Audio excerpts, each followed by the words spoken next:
All right, I'm going to start the school committee meeting here on Thursday, May 7th, 2020 at 7 p.m. from everybody's own secret location. Once again, obviously, if any of the I know there's no public on there right now. If there is, and anybody hears this right now, you can email me any questions you might have, Christopher Coyle at abingtonpf.org, and if I can get to them, I'll be able to get to them during the meeting. I want to start it off. We have 4 meetings worth of agendas to go through, so we're just going to go one at a time in order of the calendar. The last time we were all together, February 25th. If committee can take a look at those minutes, and I'll be looking for a motion in a second, whenever.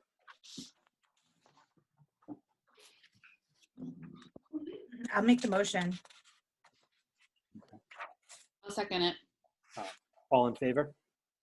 Aye. Aye. Danielle, you're on mute. Rich, can you unmute? Aye. Okay, all right. So we're all good with those. So February 25th is good. Next one up is April 2nd. Same thing, when get a chance to review it quickly. I reviewed this one actually earlier. So I'll make a motion to approve the minutes for April 2nd. I'll second it. All in favor? Aye. Aye. All for, thank you. April 8th.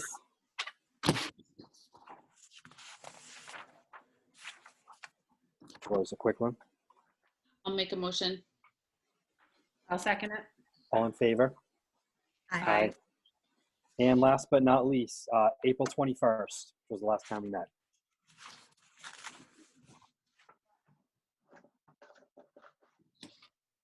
And I'll make a motion to approve the April 21st minutes. I'll second it.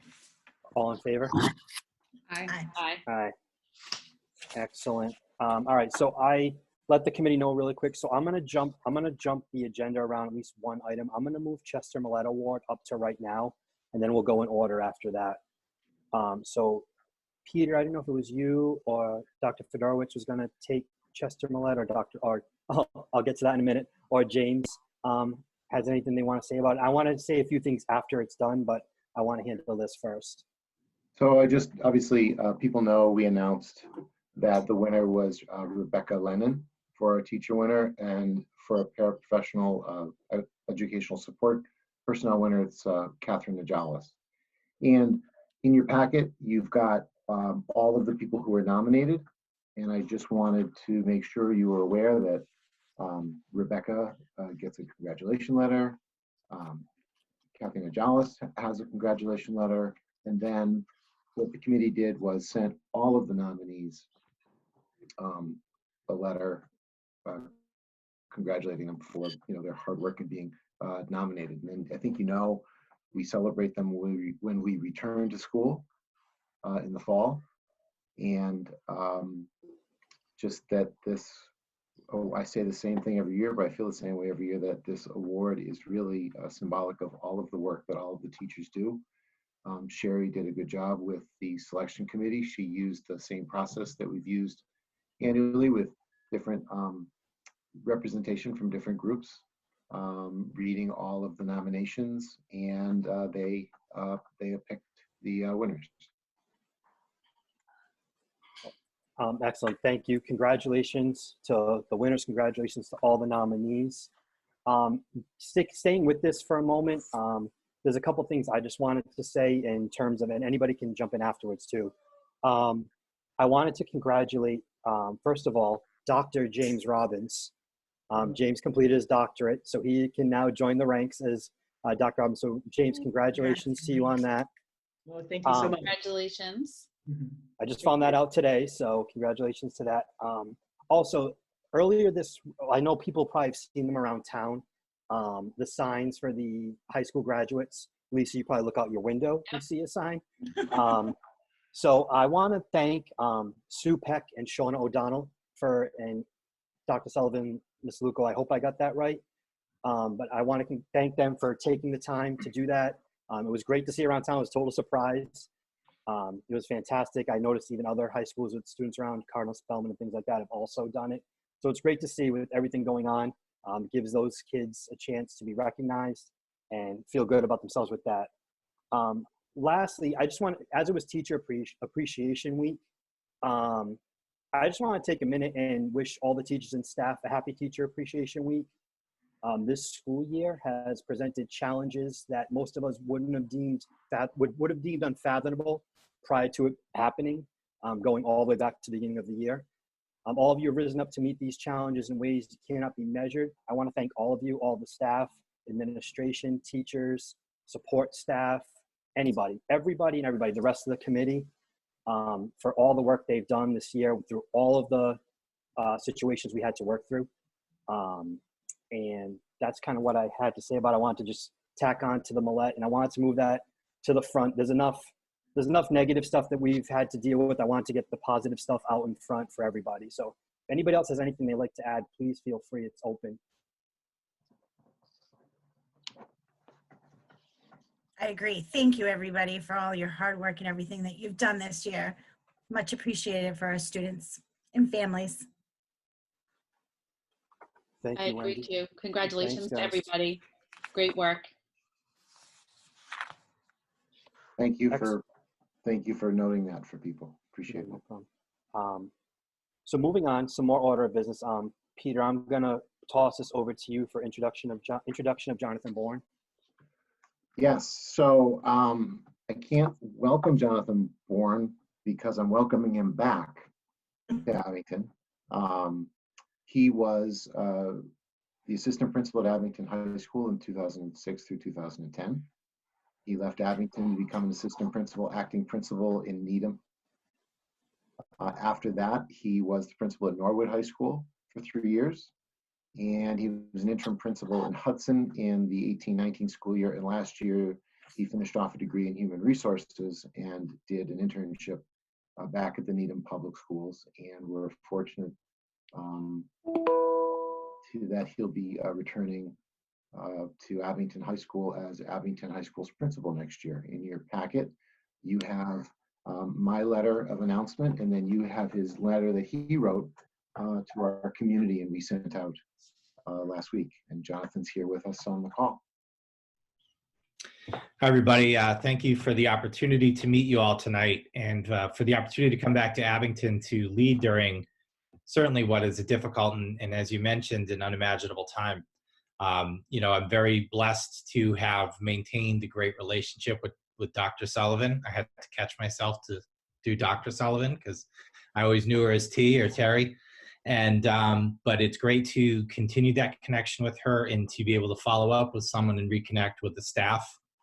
Many of them I know very fondly and remember fondly from my time there, and to go back to a community that I'm familiar with. Some things have changed. Route 18 looks a little different. Trukey's is still there, so that's a plus. But it's just nice to get back to a community that is familiar, considering really what's ahead is going to be so unknown and unfamiliar. And so it's really an honor to have been given the opportunity to come back. And so thank you all for the opportunity. And I do look forward to working with everyone through whatever lies ahead to help the students and the community of Abington have a great year. Welcome, Mr. Bourne. Thank you. Welcome back to Abington, I guess, as Mr. Schaefer said. So I'm looking forward to it, looking forward to what lies ahead. Peter, when is Dr. Sullivan's last day? I don't know, she's got balloons in the background on her camera there, but I don't think it's till the end of August. Okay. And I know this about Dr. Sullivan. She will help with the transition. I know she will because it's who she is. And I would bet you that long after she leaves in August, when she gets a phone call from Abington asking her a question, she's the kind of person who will answer that call because she cares. I've already blocked Jonathan. We've stayed in touch all these years, but Yeah. After this, I can block you. Yeah. All right. Well, so thank After you. August 30th. Yeah. So thank you. I know, Dr. Sullivan, I know how Peter echoed. I know you're going to help with the transition. I'm not worried about that at all, especially with everything going on. So Mr. Bourne, welcome. Thank I you. look forward to working with you next school year and what goes from there. Next up, Welcome. Thank you. next up on the agenda is our remote learning update. Dr. Fedorowicz, that would be you. Rich, we need Sherry unmuted. It'll be unmuted. There you go. There you go. Hi, thank you. I'm going to attempt to share my screen a moment. Everybody got the PowerPoint presentation? Yes.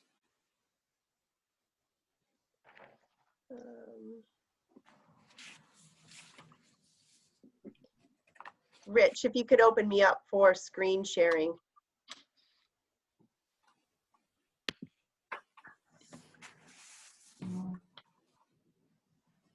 Getting a little error message.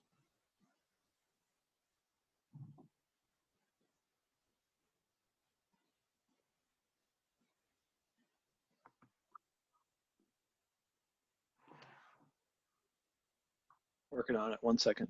Okay. Okay.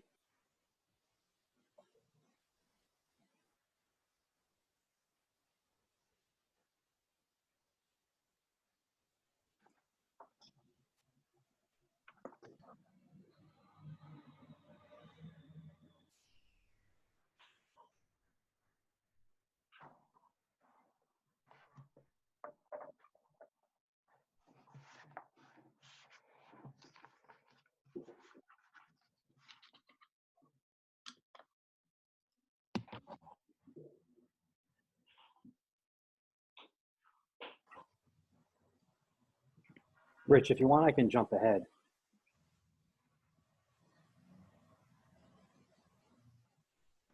Do you guys want to? Yeah, if you don't mind, I'm trying to Yeah. update the link on the website and That's fine. also figure out how to share That's this. fine. Let me jump ahead. So, Dr. Michelle, are you ready if I jump ahead? I am. All right, so let's go to number 4, the fiscal year 20 budget discussion. And then you can just keep going to the fiscal year 21 budget discussion as well. Great. Thank you. So you had in your packet an estimate of expenses and savings that we've had since the closure on March 13th. And I'm going to just go through them. And if you have any questions, please stop me, but I'll explain ones that seem that need explaining. So we'll do expenses first. So these are things that were unanticipated expenses or a loss of revenue that we had anticipated. So the first one is the expenses for the spring musical, in that we didn't have a musical to, well, they had done a musical, but we didn't have the attendance in order to collect the revenue for that. Loss of facility rental income. So that's a big part of that is the before and after school program and auditorium use. Bus refunds, which we're going to talk about a little bit more when we get to the refund piece, but we're anticipating if everyone who paid gets a refund, it'll be about $41,000. Loss of pre-K revenue for March, April, and May. And again, we'll talk about refunds in the refund section, but we're anticipating that to be $23,000 in lost revenue. And then we're paying spring coaches a stipend, even though we didn't have a season, $800 for head coaches and $500 for assistant coaches for the work that was done in preparation for the season and following students throughout the school year, keeping them engaged. In terms of, so that's the expense side, about $113,106. Then we have the savings side. And I'm going to talk a little bit more in detail around the savings and transportation. The first line is transportation for regular education. And that's our contract with First Student. And we have a contract with First Student. We're in the 4th year of a 5-year agreement with them. At the state level, there's been a lot of discussion around what to pay, how much to pay for especially transportation contracts. The DESE has indicated that they want us to pay all our contracts and to negotiate what that rate is. So there's a group of business managers on the South Shore. Right now there's 6 of us, and I am leading the negotiation using a construct that's been developed across the state in terms of what percentage of the bus contract we would pay. And so we're in negotiations with that right now, so I don't really want to give the details of that, but I can tell you that we are aggressively negotiating with them around a fair settlement in order to ensure readiness for when we do open school. So we want to be sure that our buses are insured, that they're registered, that we still have a facility in Whitman, that there's bus parts when we need them. So those are the types of items that we're looking to continue payment on, but we don't have an agreement yet. And the same holds true for special education transportation. I negotiated with all of our special education transportation providers and have come to settlements with them using the same construct that's been used statewide, and we're kind of sticking to the letter here in that we're paying for the readiness. We're paying for the ability to make sure that those vehicles have continued to be insured and registered, that the drivers have continued to stay licensed, that when we're ready to open, we have those vehicles and people to drive our transportation. So special education, I can tell you, has been negotiated between a reduction of between 50 and 65%, depending on the provider. So I anticipate a savings of a conservative savings in the regular education of $98,000 and a $73,850 savings in our special education transportation. We're anticipating $21,000 savings in daily substitutes and period coverage over the time of the closure, about a $5,000 reduction in utilities, and we'll know that better as, obviously, that'll become a better number as we go through May and June. Supplies and materials, a reduction of $10,000, paper, toner, copy machines, classroom supplies, custodial supplies. And then a $7,000 savings on furloughed employees. We furloughed 11 part-time hourly employees last week. So they will furlough. The difference between a furlough and a layoff. A furlough means that they're still employed. They're not being paid their wage. They still receive benefits if they were benefited employees. And once we reopen, they'll have their job back. So they are eligible for unemployment benefits and town benefits, but they're not being paid their wages. For an estimated savings as of right now of $215,350. And So- Felicia, okay. Yes. You said it was a conservative estimate, the transportation, so it could be a little bit more. Correct. Okay. Yep. I have a question. Maybe I misunderstood what you were saying. If you said we're in the first year of a 5-year contact agreement, why are we renegotiating or negotiating? Sorry. We're in the 4th year of 5. So we have one more year. No, and we're negotiating down. So instead of paying 100% of what we would have owed them, we're negotiating a rate lower than 100% because they're not driving our routes. Okay. I thought you said first year, that's why, but you said 4th, so I guess that makes sense now. So, all right. Yeah. Okay, thank you. This is for the remainder of the year, not Right. obviously not going into next year. It's for the missed school, in-school days. The other area that I think will save us some money is hopefully the bus refunds also. This is what I want to, when we get into this discussion further, I want to ask the committee that we give people one crack at this with a deadline. And it's important to note, the reason I want to do that is because next year when we set a budget, we can't be crediting people back. And that was why, it was one of the reasons I wanted to come to the committee with this, was because we were getting people requesting transportation fees, pre-K costs, and spring sports fees. And it seems right to find one way to think about this and be consistent and not have a system where one person can get it, one person can't. There's either a philosophy behind it or there isn't. And there's a deadline and that's it. And so I don't believe that everyone's going to avail themselves of this. We're not going to hide it from people. But we can't go back next year and give credits because we gave one person a deal one time. There's going to have to be a deadline to this pending committee approval of this consideration and approval. So I think we're going to do better than $41,000. I don't think that's going to go out the door. So I guess the best way to say that is right now, we're looking, as of today, we're looking at a $102,000 savings, and that will increase. Okay. We anticipate it increasing by both the bus contract and the bus refunds.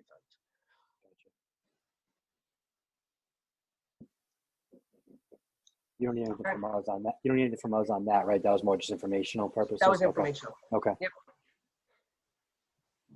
Peter, So did you want to? if the committee's ready, do we talk about the fees? Yes, please. I am anyway. I don't know if anybody else. Okay. Basically, I've already outlined a good portion of it. We've got people asking for their money back for services that we're not providing. And on other occasions, when someone changes their mind or their circumstance changes and they don't use the transportation, there is no refund because that they still purchase that seat for the year. We have to plan a year at a time. So if someone moves out of town, we don't provide a refund because they can't use the service that they paid for. That's not our fault. On this case, even though we're in the middle of a pandemic and that's not our fault, we are not providing that service. And the belief is that when you are not providing someone a service that they've paid for, you prorate and you return for the portion is the most equitable way to do it. And I don't like it. But I believe that it's one of the negatives of charging fees in the first place, especially for a public school.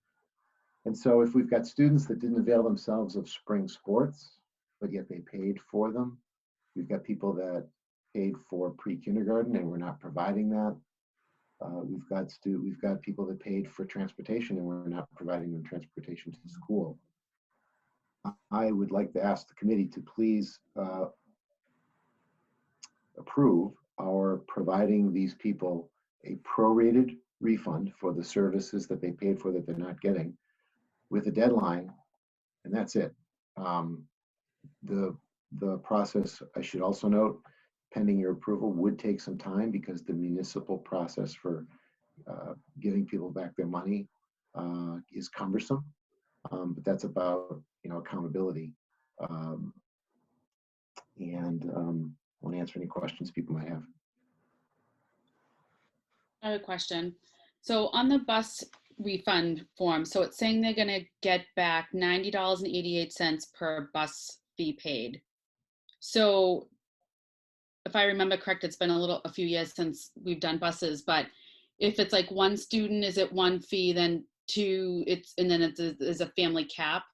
So regardless if you have one or two or the family cap, it's $90. No, so if you either pay $255 for one student, okay, or $510 for two students or more. Okay. So if your family paid for one or for two, then you'll get the refund for one or two. Because if you have 4 children that take the bus, you still only paid for 2. Right. Yeah. So you would get $90 if you paid for one, and you would get $180 if you paid for 2? Correct. Okay. Correct. Okay. Thank you. Will people, is this to make it easier, people will get the refund now and there will be no option to apply it as a credit for next year? Exactly. Correct. Exactly. Because that would be a mess for everyone. And important for our budgeting process, we have to set a budget and try to live by that number. So not knowing how many people would or wouldn't get the credit would just create chaos for us. And because over 455 individual payments for the buses, so or of students paid, 455 students were paid. So that's a large number, and in order to be able to be accountable for reviewing and making sure the right people are getting the right amount of money back. It is a bit of a process in that we're asking people to fill out the application and email it to a special email account that's been set up so that we can manage that all in one place. Unlike athletics, that is a smaller number of students, and pre-K tuition, which is an even smaller number of students. Because of the large number, we're asking for that process to be followed with a deadline of June 12th. Felicia, Peter, we have the bus refund form in front of us. Is there a form for athletics or pre-K? There's not, because because they're much smaller numbers. Yep. So Sarah Gainey and Pete Serino are able to do the athletics based on the much smaller number, and Laura Monachino is doing the pre-K. So is that a request that people have to make, or is that automatic? The athletic, Pete's been in touch with the families that have already paid. Okay. They've all reached out to him. And in the pre-K, we had a request. There's actually only 2 families, we believe right now, according to Laura, that we owe money to because we stopped payments for pre-K. They pay on a monthly basis. And so we shut down payments right the first day that we shut down school. And she's been in touch with those families. Okay, all right. That's So how will families know about these refunds? How is it being told to families? Good question. This will be sent out constant contact, and it'll be on the website. I'm just trying to think of questions that will come up for those who don't abide by the deadlines. Is there a reason that it's not a universal refund and that we just get the checks out to everybody and that they have to go through with the form? I'm just trying to think of things that people We've will got so many different circumstances with families. Families have moved, families Okay. that, Felicia, any other? Well, it's also about making sure that, double checking everyone, that people paid online, people paid by cash, people paid by check. And because it's such a large number of people, that's a great question. We looked at that first as an option and just really wanted to be accountable for the money that we're sending back out, and wanted to make sure that it's being appropriately distributed. And any money that people don't collect is going to go back into kids getting an education that year, so that we'd be able to tell them the money went back into the system for kids. That may not be enough for some people, but that's the answer. Felicia, is the email the only way to submit it? They could mail it in.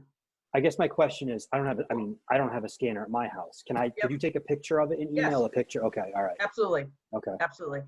And you know what? We'll make sure we say that in the directions. Okay. All right, that was more. I was like, I couldn't email this form as it is without taking a picture of it first. Okay. Yeah, I was gonna say if Yeah, it's the information that's the most important piece. Okay. I mean, it's hard to say replicate this information in an email. Yeah, no, I understand. Yeah. Concerned about that, but take a picture of it and send it right over. Okay. All right. Yeah, I was gonna say if Miss Minahan could send out one of the total school distribution constant contacts, even if the different schools have the ability to piggyback off of it, the more it gets out. I know some people sign up for certain constant contacts, some don't. So I guess the more it's out there, the less I agree. we have to hear back about it after. We have it already scheduled pending an approval for tomorrow morning, but I'm going to amend that announcement about taking a picture of it and sending it, emailing it. All right. So if it makes anyone feel any better, we'll do a far better job than the federal government has done distributing the money, the relief money. So Peter, Felicia, we need what we're looking for is a motion to approve the bus refund as proposed. So maybe a motion to refund prorated transportation fees, spring sports, and unused pre-K tuition fees. Okay. All right. So I'll be looking, if I mess this up, I'll be looking for a motion to approve unused bus transportation fees, athletic fees, and any pre-K fees that may have been paid and not applied. Does that work? Just want to add the word prorated to it. Prorated. Yep. Okay. I'll make the motion. I'll second you it. want to say it again? All in favor? Aye. Aye. Aye. All right, so are there any opposed, just in case I didn't get it up? All right, so unanimous passed. So yeah, Felicia, if you want to set that up as soon as possible so people get it. And the deadline's gonna be June 12th? Correct. Okay. And then Thank I have you. another question just in regards to buses. So we're still going forward. Usually the bus for the following year is July 1st, right? So we're going forward with like your applications for bus for the fall. And that's a great question. We typically will have sent out bus applications by this time. Right. Didn't want to fuse the two. So we're going to send out all the information about bus refunds for this school year tomorrow. And next week, mid to late next week, we're going to send out information for next year's buses. Okay. On the information that you're going to send tomorrow about, you're going to say on there like a million times, June 12th is the deadline. You cannot apply this till next year, because you'll probably get questions about it. So if everything's just stated right away, I think we'll be good. Thank you. Yeah, thank you for the time put in to try to be able to get this to anybody that can, so. Yeah, thank you. Felicia, since we're in the middle of budget, why don't you just go into the fiscal year 21 discussion? I think Peter was going to kick that off. Okay. Yeah, but Felicia, anywhere that I missed We're going something. to team teach it. Yeah. Okay. And I wish it were a longer section. Because I wish we had more information. Basically, there's no information from the federal government in terms of what the state of Massachusetts is getting for relief yet. There's no information from the state of Massachusetts in terms of what local aid will be, and I think they're waiting for the federal government. There's no information locally because we don't know what we're getting in terms of local aid. And so we all have the same news sources, and all we continue to hear is that it's bad, and it's bad. And so we've begun the process of creating different cut scenarios in case, and I hope that they never see the light of day. And if any of them do, I hope that they're minimal. But hope is not a plan, so we are working at that. To date, we still have that number that we talked about. We had to get to a balanced consensus number based on the receipts as of the middle of March, which is the last thing we talked about with the committee. That's where we remain officially. And the SOA is as you approved it. We don't know what's going to happen with the Student Opportunity Act money. And so, Felicia, if I missed anything? You have not.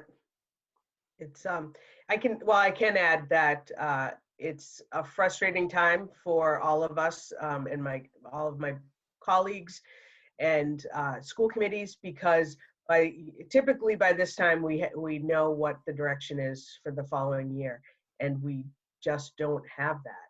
And it's May, so it's very weird to just keep saying we have no information. Yeah. We have no information. So technically right now, the last fiscal year 21 budget we approved is the last one that we've seen. There's been no changes to anything since then. Officially. No. Right? Okay. Nope. Okay. All right. Then, is what is for now. Yeah, town meeting has been delayed. I don't know when town meeting is scheduled for anyway, or what they can even do at this point. So I know it's been delayed from its original date. So thank you for the update. And as you get anything else, please let us know. Sure will. Okay. Sherry, Rich said it looks like you should be good for screen sharing. So I'm going to jump back to your remote learning update. Rich, if you're able to unmute Sherry again. Thank you. Give it a go.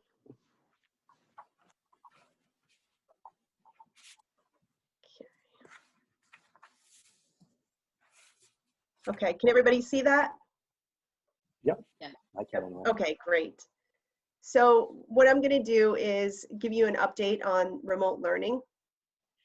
And, oops, and what we're doing is we're closely and continuously monitoring the remote learning for our students as we go through this extended school process. We're tracking student participation through a few different venues. One is through surveys. Another is through our learning platforms, such as Canvas and Microsoft Teams. And we're also getting feedback from teachers a few days a week, whether it's through weekly check-ins, CPT, faculty meetings, etc. So we're always collecting this data. What we're really interested in is the connections that we have with the kids and who is engaging. So for defining purposes, I kind of want to go through some of the engagement pieces where engagement is measured by who is accessing or connecting with the remote learning and not necessarily the type or the value of the engagement. So let me get into this a little bit more.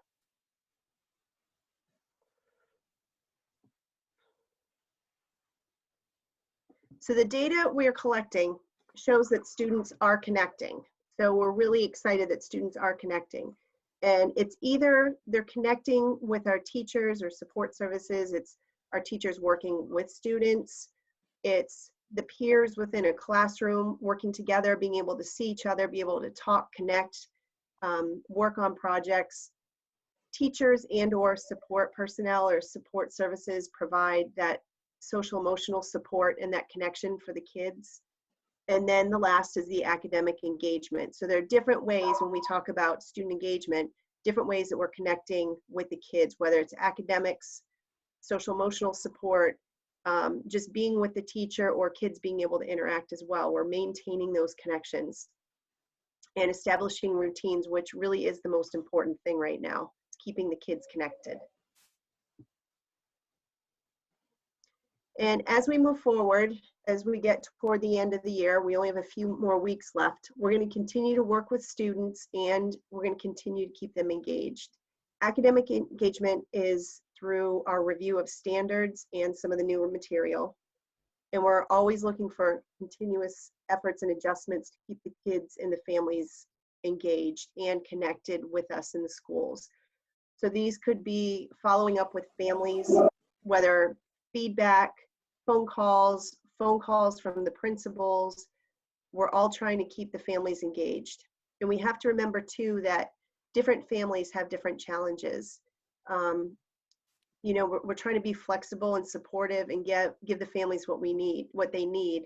But, you know, we've got first responder families, we've got multiple kids in a household.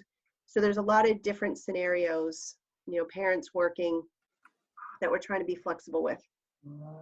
Our teachers are working collaboratively together behind the scenes. They're creating materials, they're sharing materials, all for remote learning. So there's a lot, it's very, very active behind the scenes with all of our teachers and of course the administrators as well. Everybody's involved. It's really all hands on deck.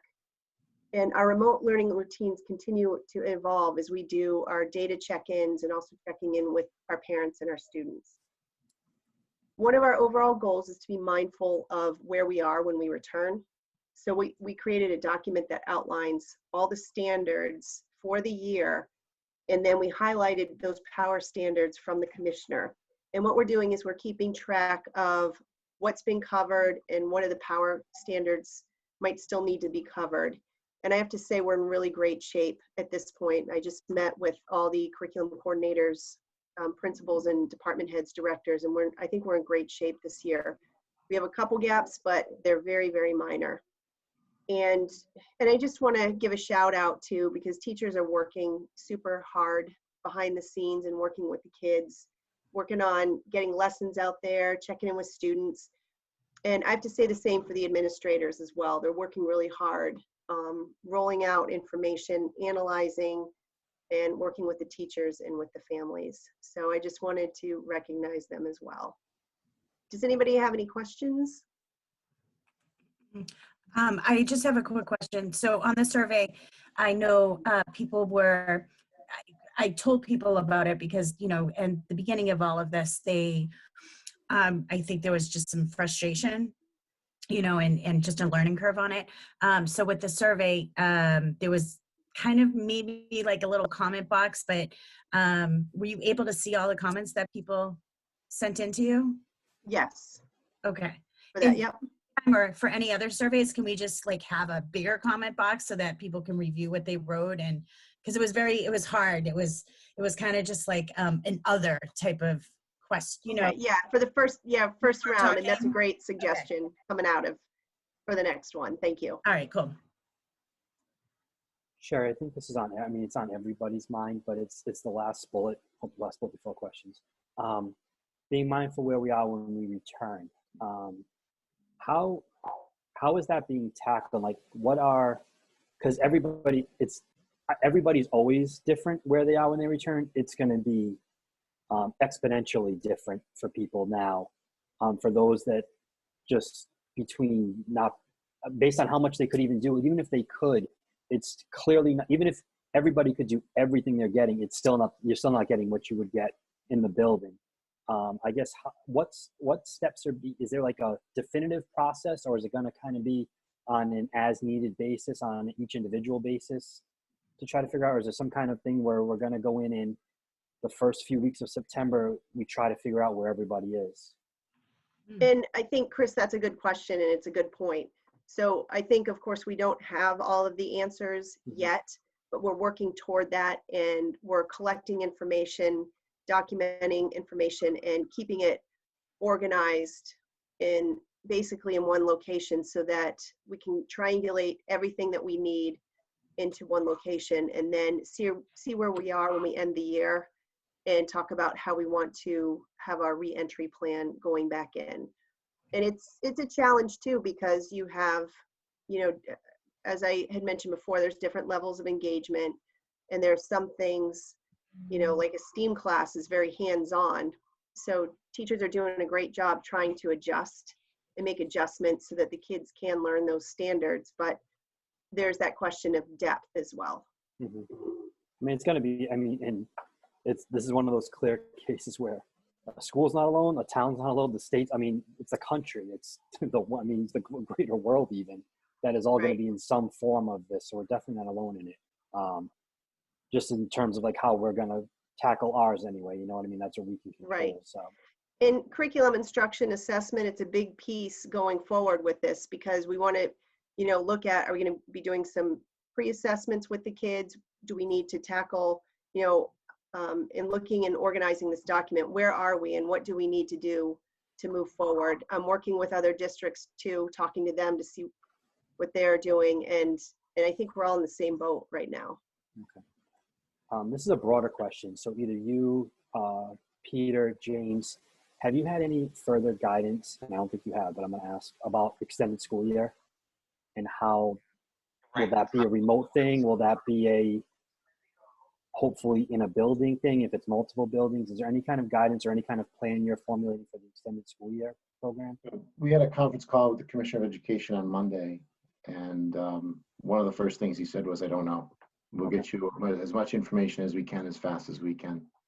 And just to circle back a little bit, you know, we're going to have to meet our kids wherever they are as a result of this, whenever we get back, whatever that looks like. They, you know, and obviously we'll do makeup work to get them acclimated and feeling comfortable and find out where they are and catch them up. Peter, would an extended school year take place remotely, if nothing else? In terms of the special education piece, it could potentially, absolutely. Okay. I think at the secondary level, we have an academic summer school that may not run. Mm-hmm. I meant more the IEP defined things. The extended school year program for students with special needs. I would imagine that minimally, remotely, there would be work done. Do you have a cutoff date where it needs to be decided if it's going to be in a building or not? Not really, but I mean, there's a reasonableness to this in terms of getting people in place to take care of kids. And we do have the benefit of a longer than usual summer. We could push it back as far as possible. Mm-hmm. It's the thing we've been doing all along. We just keep pushing things further and further back as far as possible, and we're trying to recreate them when we get back. Okay, thank you. I know I've heard the question. I've heard question once because my son goes to the extent so people know that my son goes. So I wanted to ask the question tonight. That was it. So I appreciate the answers. As soon as we get any more information, obviously we'll get it out to people as fast as possible. Hopefully Massachusetts continues to head in the right direction so that we can start easing up on some of the restrictions. But again, only time will tell. Okay. Thank you both. Are there any other questions about the remote learning update? All right. Okay. So moving on. Sure. I don't know if you stop sharing your screen. I don't know how that works. So Rich, I'm gonna need some help here. Let me see. it doesn't matter. I mean, it I doesn't knew how have to to do see. it. There we go. There we go. So moving on, appointment to Reed's Board of Directors, the Reed's Collaborative Board of Directors. We have a form, and I don't know if it's only me who has the form because I have to sign it. But essentially, it's I'm looking for a motion to appoint Peter as the Abington representative to the Reed's Collaborative Board of Directors. I'll make a motion. We're all excited for it. I know. Lisa made the motion, Teresa. We'll go with that. Second, I second. Danielle. All in favor? Aye. Aye. All right, so that fully passes. And much the same way, I'll be looking for a motion from the committee to appoint Peter to the North River Collaborative Board of Directors. I'll make the motion. I'll second. All in favor? Aye. Aye. Aye. Everybody good? Okay. Next up, next year's school calendar status. Peter, I'll leave that to you. Another one of those agenda items that I still don't know what Massachusetts is going to do in terms of a state holiday on September 14th. There's no new information on it. That's the Marathon Day. There's a possibility that it could be a state holiday. If we were to, we don't need to vote this calendar tonight. I know that there's a desire to have this voted certainly before Memorial Day. Worst case scenario, we could decide to take that day off in anticipation, thinking optimistically, because if you don't, this is down the road, because if you don't take that day off, once it becomes a state holiday, then we've got people that probably made plans at the end of the year, and then we're pushing the school year back. So I would ask that we just delay this. Okay. That's my update. My update is I don't know. Okay. Another piece to this though was that I gave some information to school committee members who were asking about the half-day piece and the impact on kids. And so I also put this back up so that if there was a direction people wanted me to go in terms of half-days of a consistent nature, I could create, or I could ask the administrative team with me to create a template or another calendar, because I think it's unfair for you to consider this one compared to an imaginary one that has consistent days.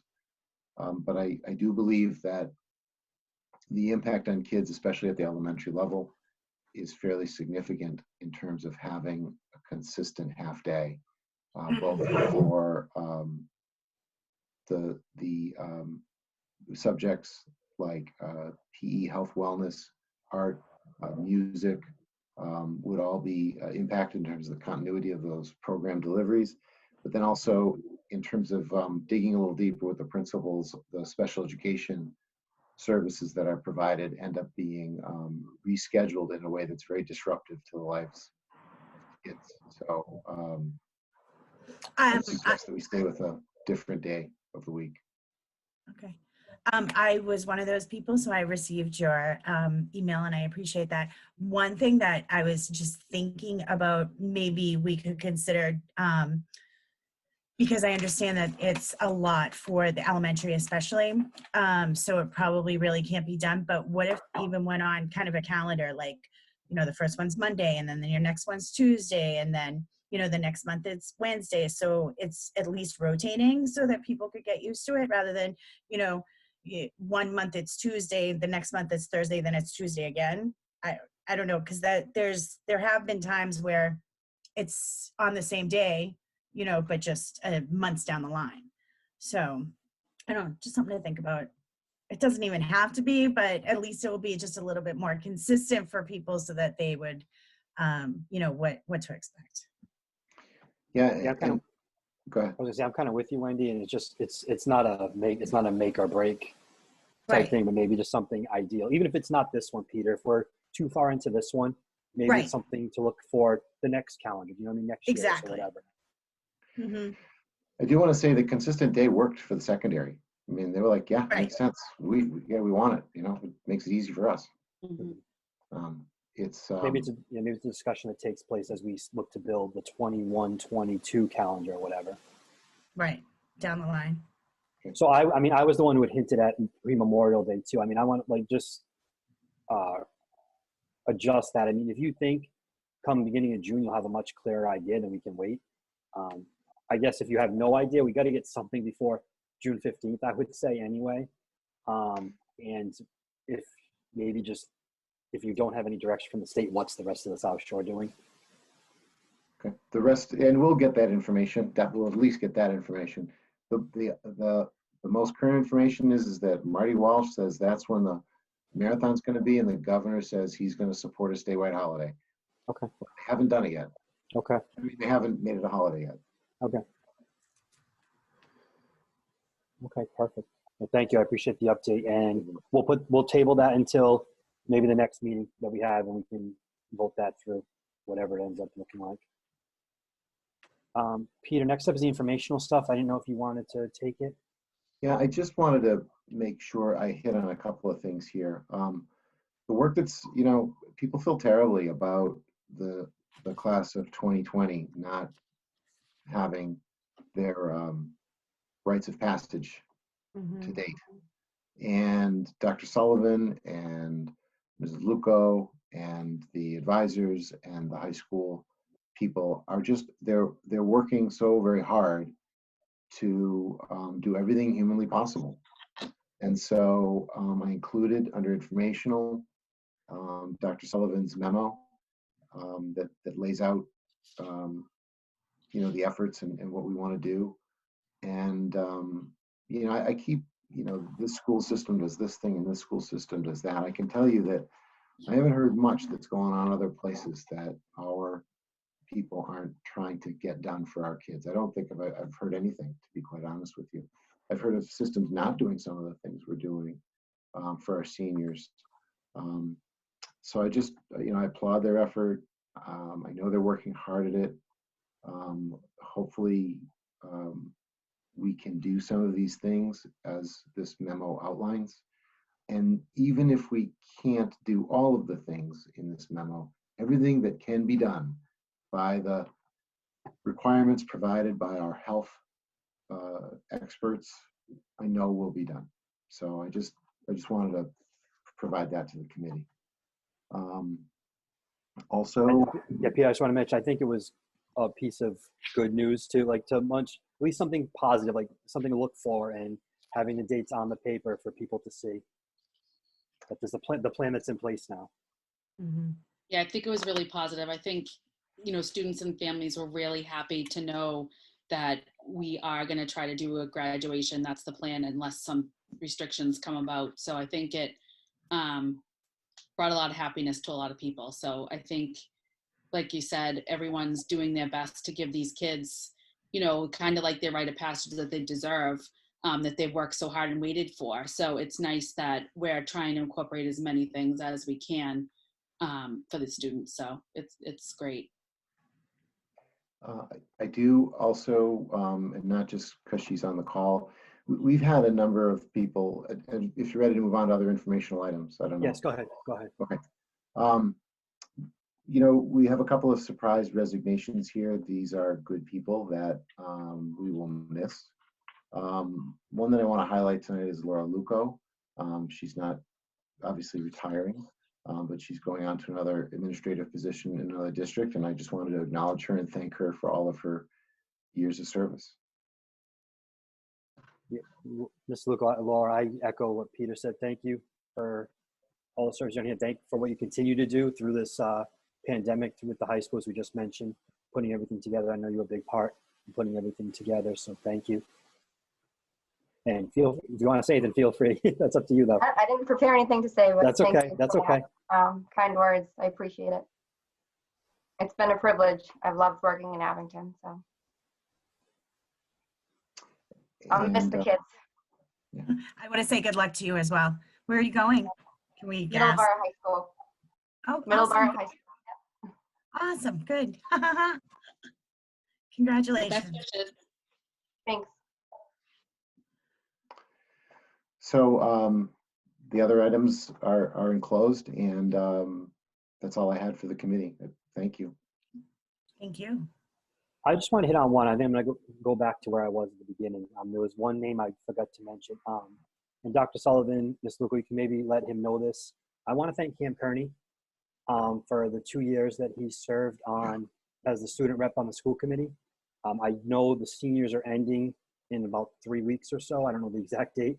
But so we might not see him. So I wanted to, if you could just give him the appreciation from me, the rest of the committee, for the time he spent, all the good he's doing. I watched Coffee with Cam. I watched Wade Wits, which started last week. So just thank him for us. If you get the chance, let him know.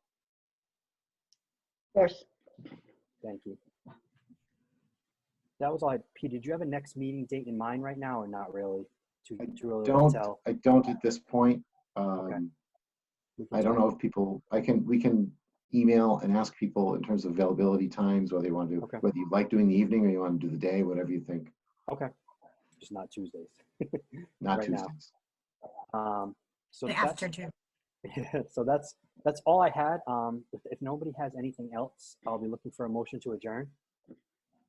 I'll make a motion. Motion. I need a second. We'll give out who made the motion. I'll second it. Okay, perfect. All in favor? Aye.